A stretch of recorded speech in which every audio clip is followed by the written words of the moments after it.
大家好，我是海员吴家辉。我把梦想献给了辽阔的大海，你把青春献给了无悔的等待。这就是海员与海嫂感情生活的真实写照。今天是3月8日国际妇女节，接下来请听庆平山的海员们对海嫂的真情告白。亲爱的，今天是我上船的第28天了，船上的工作都很顺利。我不在家的日子里，家里的一切就拜托你了。平时我不爱表达，今天借这个机会，我想对你说，这么多年来辛苦你了。记得谈恋爱时，每次我下船回来，你都等着我。去年我们结婚了，这次你重病手术，我却没在家，我满怀愧疚，你却毫无怨言。孩子出生那年，我不在家，你一个人承担了所有。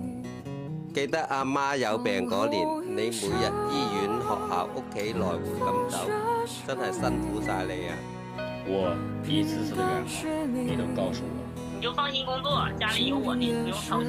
轉眼39年過去啦，咁多年嚟辛苦你，今次落船退休要好好報償你。目光所至，也是你。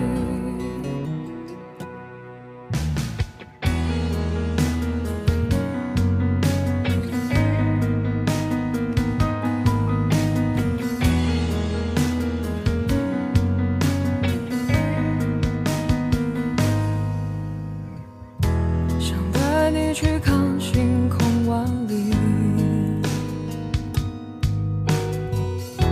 想大声告诉你我为你着迷。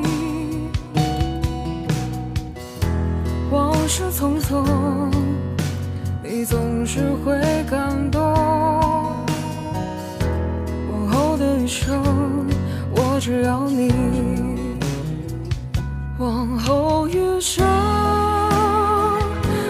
雪是你，春花是你，下雨也是你，秋黄是你，四季浪。戴笠，请分别记收。好的，好，谢谢啊。